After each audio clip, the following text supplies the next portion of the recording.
18 años tuvimos que esperar para ver una secuela numerada de la serie Metroid Prime, y 9 años para ver cómo continuaba el final abierto que dejó Metroid Prime Federation Force allá en el ya lejano 2016. Creo que todos nos emocionamos en aquella E3 del 2017 cuando Nintendo nos mostró ese logotipo envuelto en un aura azul y el dígito 4 a un lado del título Metroid Prime. Muchos esperamos el regreso de la serie Metroid Prime por todo lo alto, hasta que en 2019 Nintendo anunció su cancelación e inmediato reinicio, esta vez bajo la responsabilidad de Retro Studios, que fuera el estudio que desarrolló los juegos numerados de la trilogía pasada. Desde entonces, no se volvió a saber nada del juego, no hasta el pasado 2024 que por fin decidieron darnos un vistazo al juego. Después, hubo que esperar un año y medio más para tenerlo finalmente en nuestras manos. La pregunta que nos concierne aquí es, luego de 8 largos años de estar esperando el juego, ¿qué tan bueno es? ¿Vale la pena? ¿Es una obra maestra? ¿Está a la altura de los juegos anteriores? Ante estas preguntas que muchos se hacen, decidí hacer una reseña del juego de la manera más objetiva posible. Siéntete tranquilo si no has jugado al juego, porque no haré ningún spoiler. Antes de continuar, recuerda que puedes suscribirte al canal para ver más contenido de Metroid, darle pulgar arriba a este video para que llegue a más gente. Ahora sí, comencemos. Metroid Prime 4. Si bien parece indicar que es secuela de Metroid Prime 3, realmente continúa la historia pendiente en Metroid Prime Federation Force, un juego exclusivo de la Nintendo 3DS donde no manejamos a Samus, sino a un escuadrón de soldados de la Federación Galáctica piloteando mechas de nueva generación. Así pues, Metroid Prime 4 nos sitúa en el año cósmico 20X9, siendo la fecha en la que múltiples bases de la Federación Galáctica se convierten en el blanco de ataque de los piratas espaciales, quienes están controlados por el cazarrecompensas Silux. En todos estos ataques, se utilizó una nueva variedad de Metroide capaz de fusionarse con otros seres vivos, tomar control de ellos y provocarles mutaciones.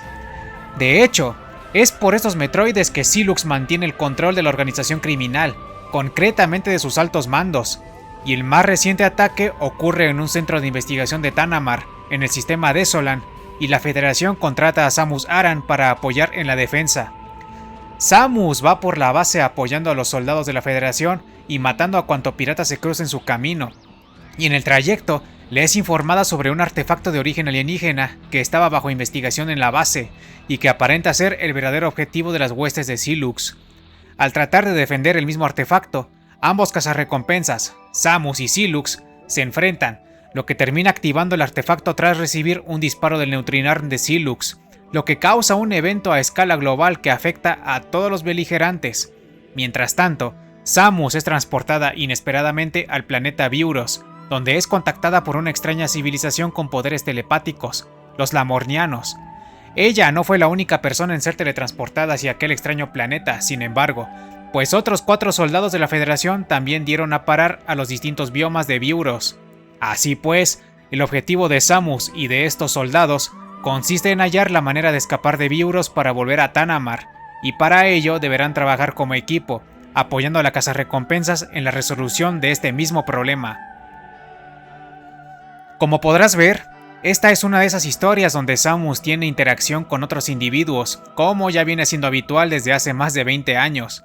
Como ya he dicho, en esta ocasión se trata de una cuadrilla de 4 soldados de la Federación y un androide de combate perteneciente a la misma facción. Estos personajes son los siguientes: el sargento Ezra Duke, la soldado de primera clase Nora Armstrong, el cabo Roger Tokabi, el ingeniero Miles Mackenzie y WE 995, siendo el androide en cuestión. Ver a Samus interactuando y cooperando con estos personajes puede llegar a recordar a Metroid Other M, un juego donde Samus hacía lo mismo con los hombres pertenecientes a la unidad de Adam Malkovich. No obstante, Metroid Prime 4 lleva esto a otro nivel. Me explico. En Metroid Other M, Samus solamente le dirige la palabra a Anthony Higgs y a Adam, el comandante. No hay interacción alguna con los demás miembros de la unidad salvo por unas líneas que el soldado James Pierce le dice en la biosfera. De igual manera, los miembros de la unidad de Adam, exceptuando a Anthony y al mismo Adam, son todos planos y completamente olvidables. No te genera nada cuando aparecen en escena o cuando los ves morir. Metroid Prime 4, en cambio, logra dar personalidades únicas a los supervivientes de Tanamar y hasta un breve trasfondo para cada uno de ellos que puede seguirse explorando conforme más los visites en el campamento de la espesura iracunda. E incluso, en ocasiones, puedes llegar a preocuparte por esta gente luego de haberlos conocido a profundidad y de haber interactuado con ellos a lo largo de la aventura. Ya les digo yo, el juego no sería lo mismo sin estos personajes, incluyendo a Miles Mackenzie, siendo el personaje que más controversia ha levantado. Eso sí, con Mackenzie hay algunos inconvenientes que veremos más adelante. En cuanto a jugabilidad se refiere, podemos notar multitud de cambios con respecto a las entregas anteriores. El juego sigue siendo del género aventura en primera persona, es decir, juegas a través de los ojos de Samus.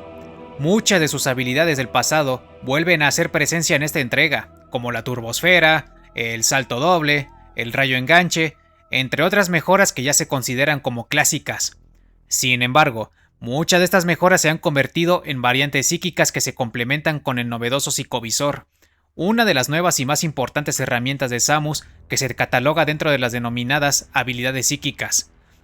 Con el psicovisor es posible manipular elementos de tecnología psíquica hallados en todo Biuros, y esto resulta crucial a la hora de abrirte camino hacia zonas nuevas o para acceder a objetos que expandirán tu arsenal. Por ejemplo, con el psicovisor puedes abrir ciertas cerraduras o disparar un rayo a control remoto que no solo es útil en algunos combates, sino también para alcanzar otros cierres más o dispositivos que, de otra manera, son imposibles de alcanzar. Otro ejemplo con el psicovisor consiste en la capacidad de formar plataformas semi-incorpóreas en ciertos sitios de Biuros, pero no serás capaz de pisar sobre ellas sino hasta que obtengas las botas psíquicas de doble salto. Entre otras cosas del arsenal de Samus, podemos destacar el hecho de que el rayo básico de Samus, imbuido también en energía psíquica, es la única arma de su arsenal de rayos que puede emplear, pues pasa que, si bien ella puede obtener armamento nuevo, este solo es intercambiable con el lanzamisiles.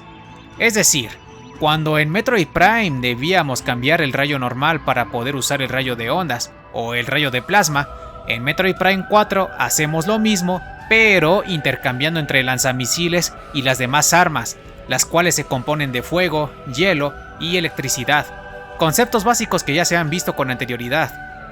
Este concepto es similar al visto en Federation Force, donde los soldados mantienen el disparo básico mientras intercambian entre misiles y otras armas. Por lo mismo, en Metroid Prime 4 el rayo básico resulta ser más poderoso que nunca, siendo que es una buena opción contra los enemigos y jefes, incluso cuando ya dispones de las demás armas elementales. Entre otras cosas, podemos notar una ligera mejora en la movilidad de Samus, ya que ahora es capaz de esquivar hacia el frente y hacia atrás, cuando antes solamente podía deslizarse a los costados. Sin embargo, lo que más ha llamado la atención y que ha sido también un tema de controversia es la motocicleta Viola.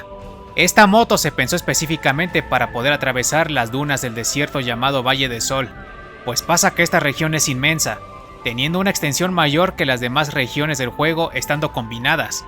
Sin esta moto, cruzar el desierto sería insufrible.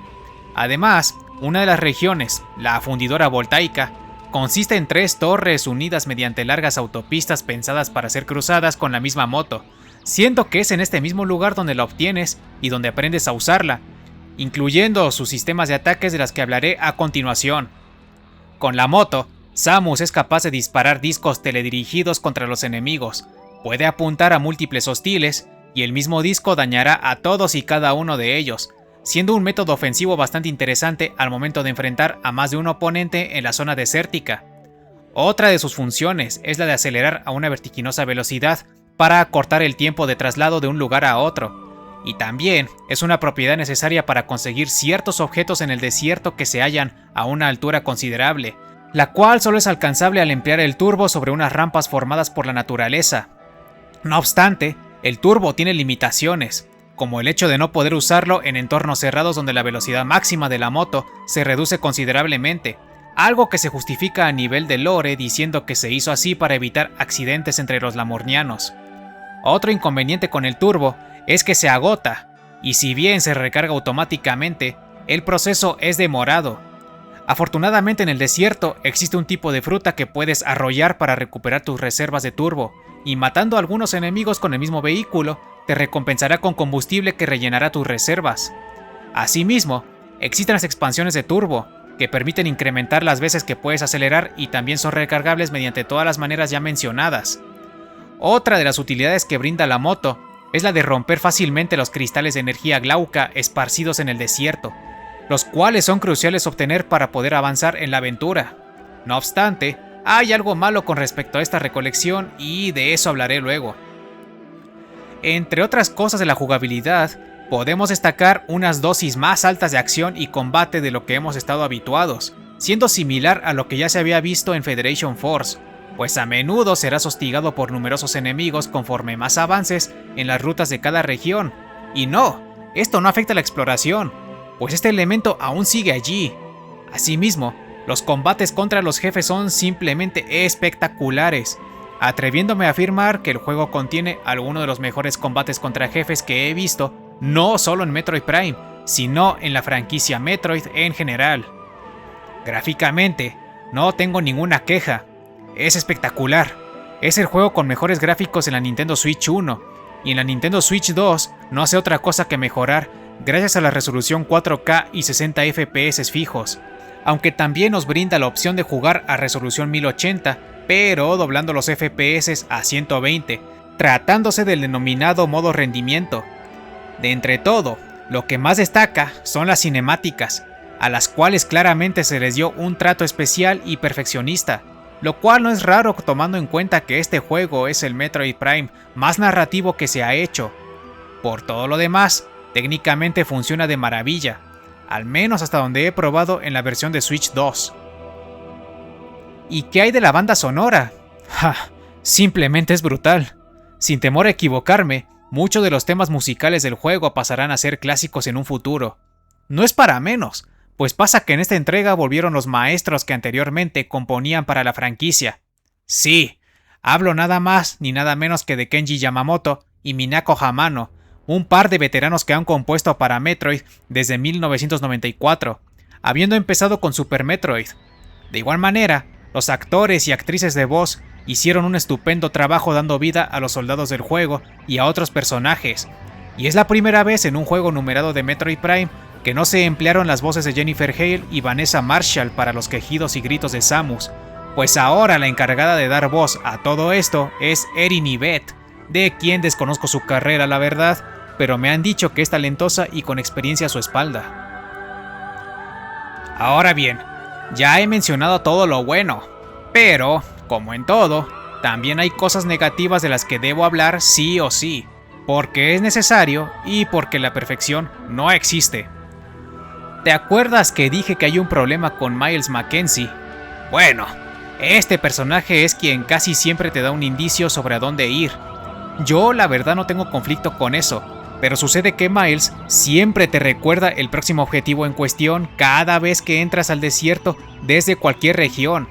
Me explico con un ejemplo. Cuando estás conduciendo en el desierto, él te sugiere explorar la laguna del magma para ver si puedes encontrar algo que te ayude a avanzar. Pero, en vez de eso, tú decides tomar un desvío para ir a la espesura iracunda porque tienes un asunto que hacer.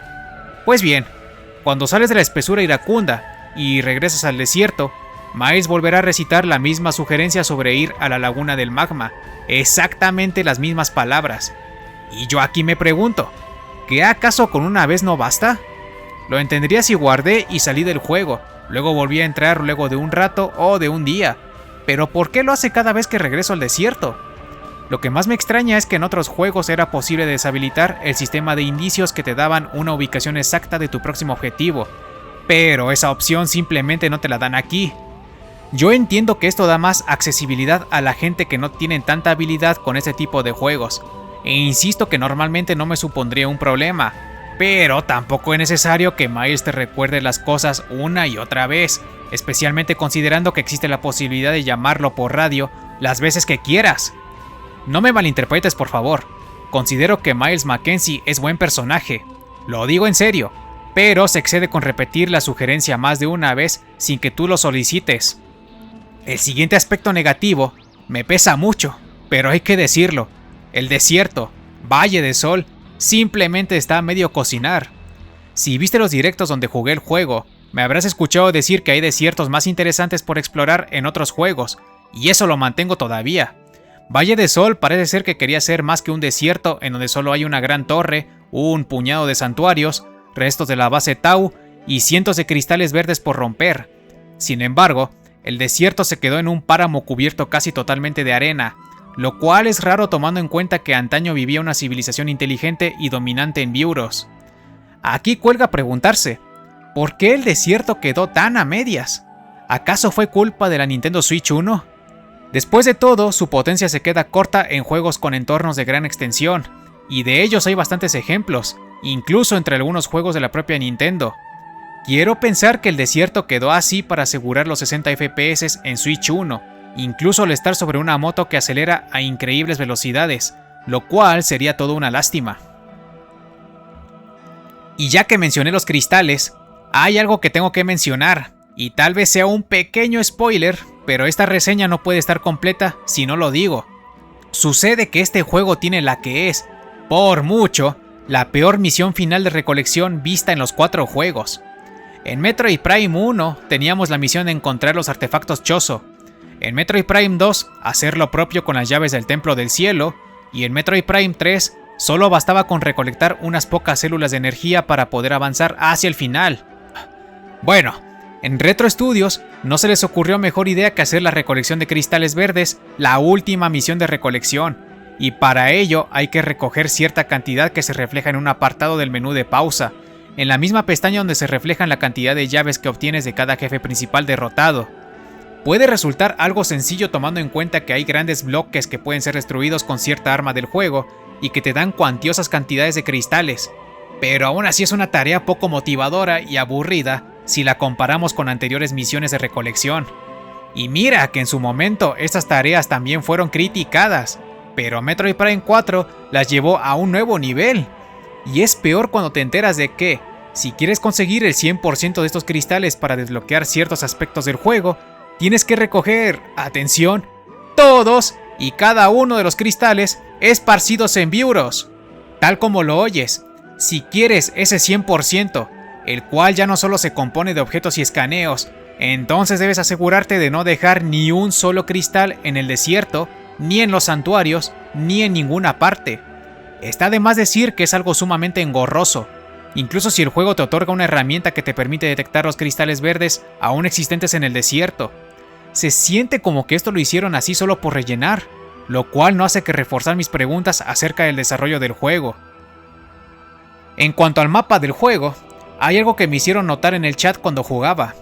Pasa que las regiones aparte del desierto, es decir, la espesura iracunda, la fundición voltaica, el cinturón glacial, la laguna del magma y las minas colosales, tienen mapas pequeños, bastante pequeños si los comparamos con los mapas de regiones vistos en juegos anteriores.